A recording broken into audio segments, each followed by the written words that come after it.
देव सदाशिव के चरणों में नारद का प्रणाम।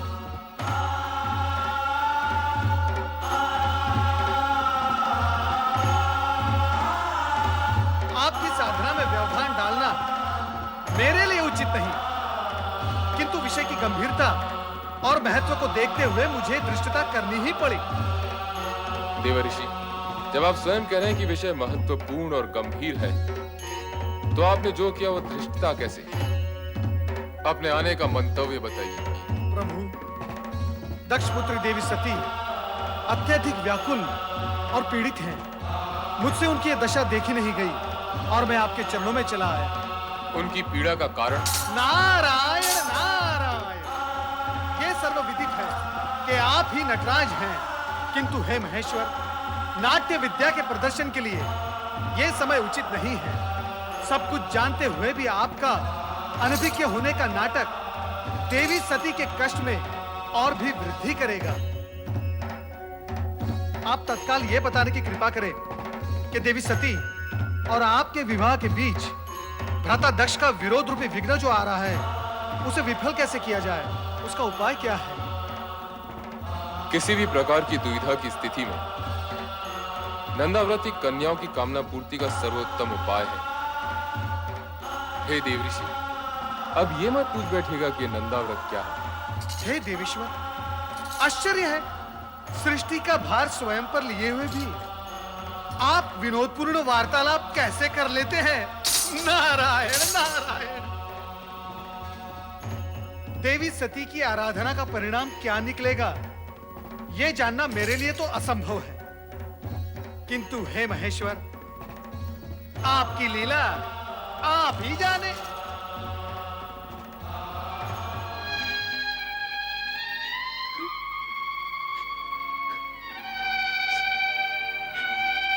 मेरी श्रद्धा, भक्ति, प्रेम, पूजन में न जाने कहां और क्या कमी रह गई है, जो मेरे आराध्य तक मेरा स्वर नहीं पहुंच रहा। वह इस पीड़ा को नहीं समझ पा रहा, जो अपने आराध्य से अलग होते हुए होती है। सती, धैर्य रखो सती, तुम्हारी प्रेम में तपस्या निरर्थक नहीं जाएगी। तुम्हारे स्वामी आएंगे, अवश्य आएंगे। ये सत्य कहती है पुत्री, तुम्हारे मन कामेश्वर अवश्य आएंगे, किंतु तभी जिस पल विधाता ने उनका आना निश्चित किया होगा। तो फिर मिलन की उस पल की प्रतीक्षा में मैं तब तक यहाँ बैठी रहूंगी जब तक मेरे स्वामी आकर मुझे स्वीकार न कर ले। पुत्री, ये बालोचित हट तुम्हें शोभा नहीं देती। चलो घर चलें। माते, आप तो स्वयं स्त्री हैं, किसी की पत्नी भी है। आप भी मेरी विरह जनित व्याकुलता को नहीं समझ पा रही। समझती हूँ पुत्री, किंतु तेरे पिता का क्रोध मुझे भयभीत कर रहा है। किसी अमंगल की कल्पना मुझे आतंकित कर रही है। ये हट उचित नहीं पुत्री, घर चल। नहीं माते। नारायण नारायण। प्रणाम देवर्षि। मंगल हो देवियों, मंगल हो। देवी सती, आपके लिए देवाधिदेव भोलेनाथ शिवशंकर का एक संदेश है। शीघ्र सुनाइए देवर्षि। आपके और उनके विवाह के बीच जो बाधाएं आ रही हैं, उनके लिए नंदाव्रत करना आपके लिए उत्तम रहेगा। नंदाव्रत? हाँ, मनचाह पति पाने की दिशा में नंदाव्रत एक सिद्ध उपाय है। यही महेश्वर का कथन है। देवियों, चाहे तो आप भी इसका प्रयोग कर सकती हैं। नारायण नारायण। शीघ्र बताइएगा देवर्षि, इस व्रत को करने का विधि विधान क्या है? तुम लोगों को ठिठोली सुन रही है और मेरे यहाँ प्राण जा रहे हैं। माते, कृपया आप घर के लिए प्रस्थान करें और इन नटखट बहनों को भी अपने संग ले जाएं। किंतु हमें भी तो व्रत की विधि सीखनी है ना माते। हाँ, हमें भी तो सीखनी है। जैसे तुम्हारी इच्छा पुत्री। कल्याण हो। शीघ्र बताइए देवर्षि, व्रत की विधि क्या है? बताइए देवर्षि। नारायण नारायण। व्रत की बात शांति पूर्वक सुननी होगी। देवियों, इतनी उतावली मत करो। मैं आपको व्रत की विधि अवश्य बताऊंगा, परंतु आप सबको मेरी एक बात माननी होगी। वो क्या देवऋषि? सबसे पहले देवी सती नंदा व्रत करेंगी और इनका व्रत पूर्ण होने तक आप सब इनकी हृदयपूर्वक सहायता करेंगे और व्रत की विधि का इन्हें स्मरण कराते रहेंगे, क्योंकि ये व्रत 1 वर्ष में पूर्ण होगा और 1 वर्ष तक तिथियों के अनुक्रम से विविध सामग्रियों से आपको भगवान महेश्वर का पूजन एवं स्मरण करना होगा। जागरण के साथ साथ उपवास भी करना होगा। अन्य विधियां आपकी बहनों को मैं अवगत करवा दूंगा, ये आपको स्मरण कराती रहेंगी। मुझ पर आपने जो उपकार किया है उसके लिए मैं सदा आभारी रहूंगी देवऋषि।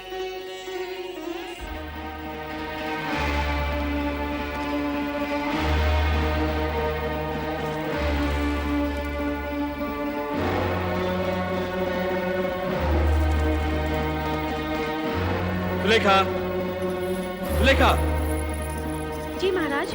तुम्हारी स्वामी कहाँ गई हैं? वो नदी स्नान को गई है महाराज। नदी स्नान? वो भी इस कुबेला में? नहीं नहीं, कदाचित वे राजकुमारी सती के साथ हैं। वो तो वहाँ नित्य जाती ही है ना। स्वामी नहीं आ गए महाराज। ठीक है, तुम जा सकती हो। महारानी, सती कहाँ है? वो अपनी बहनों के साथ संध्या भ्रमण के लिए गई है। संध्या भ्रमण? हाँ। या नदी भ्रमण? हम सभी नदी तट पर थे, मैं, सती और उसकी बहनें। परंतु महारानी, मेरी अन्य पुत्रियां और तुम तो आ गई हो। सती को अकेली कहाँ छोड़ आई? मैं जानता हूँ महारानी कि सती वहाँ क्या कर रही होगी। वो वहाँ शिव नाम के खिलौने बनाकर उनके साथ खेल रही होगी। स्वामी, ऐसी बातें मुख पर ना लाइए। शिव के प्रति सती की भावना को खेल ना कहिए। महारानी, ये माना कि सती की आयु अभी उचित अनुचित का भेद करना नहीं जानती, परंतु तुम उसे प्रोत्साहन दे रही हो। तुम उसे जानबूझकर ऐसी दिशा की ओर जाने की अनुमति दे रही हो जहां दुख ही दुख है, कांटे ही कांटे हैं। स्वामी, यदि आप उसके पिता हैं, तो मैं उसकी माता हूँ। मैंने 9 महीने उसे गर्भ में रखा है, पालन पोषण करके बड़ा किया है। क्या मैं अपनी पुत्री को सुखी देखना नहीं चाहती? महारानी, यदि ऐसा होता तो तुम स्वप्न में भी अपनी पुत्री के लिए ऐसे पति के विषय में ना सोचती जो गृहस्थ धर्म का पालन करना ही नहीं जानता, जो पर्वत श्रृंखलाओं पर बैठा भभूति रमाए बागंबर लपेटे अपने भयंकर गणों के साथ योगियों जैसा जीवन व्यतीत कर रहा हो। ठीक है महारानी, ठीक है। मैं अभी इसी समय सती को बलपूर्वक यहाँ ले आता हूँ। नहीं स्वामी, नहीं। मैं आपसे हाथ जोड़कर विनती करती हूँ, विधाता के लिखे को चुनौती मत दीजिए। सती की साधना भंग करके पाप के भागी मत बनिए। आपका ये एकमात्र पाप आपके जीवन भर के पुण्यों का फल आपसे छीन लेगा। आप चिंता छोड़िए स्वामी, और परिस्थितियों की नौका को समय की धारा में छोड़कर निश्चिंत हो जाइए और सती को उसकी आराधना करने दीजिए। स्वामी, सती को उसकी आराधना करने दीजिए।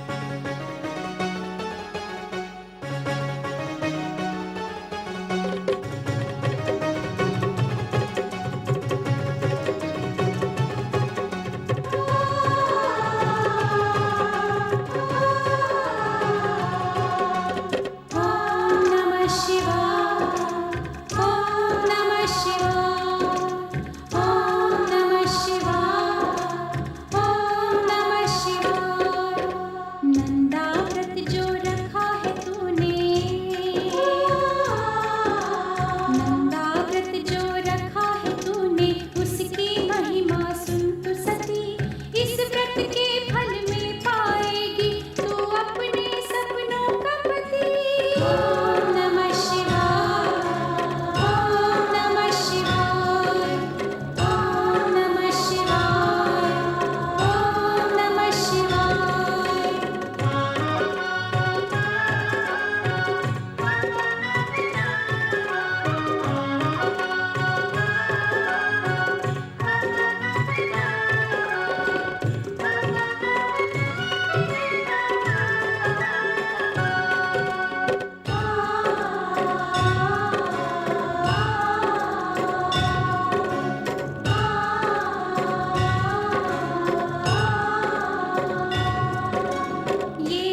पक्ष की चतुर्दशी को करना उनका पूजन, रुद्रदेव को फल फूलों का करना सती को अर्पण।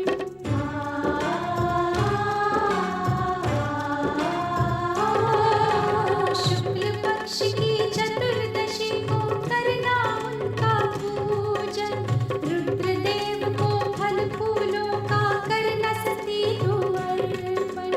नटेश्वर को पा जाएगी, बनेगी तू सौभाग्यवती, बनेगी तू सौभाग्यवती। सुंदरी सती, ओम नमः शिवाय, ओम नमः शिवाय, ओम नमः शिवाय, ओम नमः शिवाय।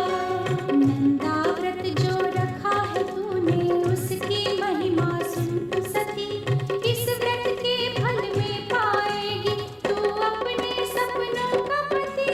ओम नमः शिवाय, ओम नमः शिवाय, ओम नमः शिवाय, ओम नमः शिवाय, ओम नमः शिवाय, ओम नमः शिवाय, ओम नमः शिवाय, ओम नमः शिवाय, ओम नमः शिवाय, ओम नमः शिवाय, ओम नमः शिवाय, ओम नमः शिवाय, ओम नमः शिवाय, ओम नमः शिवाय, ओम नमः शिवाय, ओम नमः शिवाय।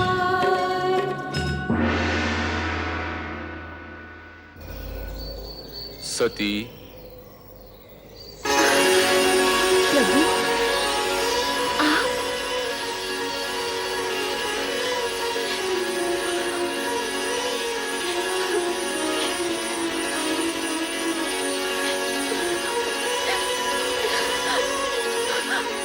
स्वामी, स्वामी, मैं आपके दर्शन पाके धन्य हुई स्वामी। उठो दक्ष पिता।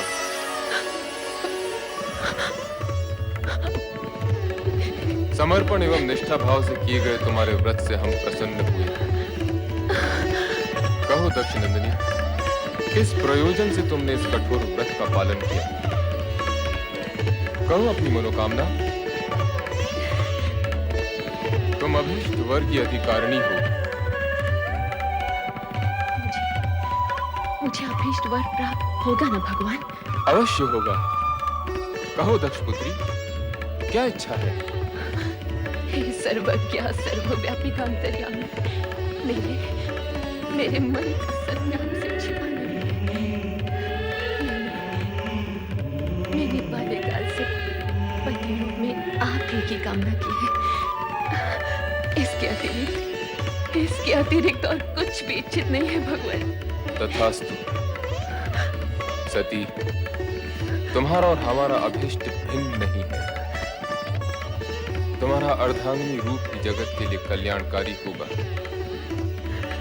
मैं धन्य हो गई प्रभु, मैं धन्य हो गई। मेरे अभीष्ट और अपने वरदान की पूर्ति के लिए प्रभु, आप शीघ्र ही मेरे पिताश्री से इस संबंध को निश्चित कर विवाह का आयोजन करें। ऐसा ही होगा प्रिय।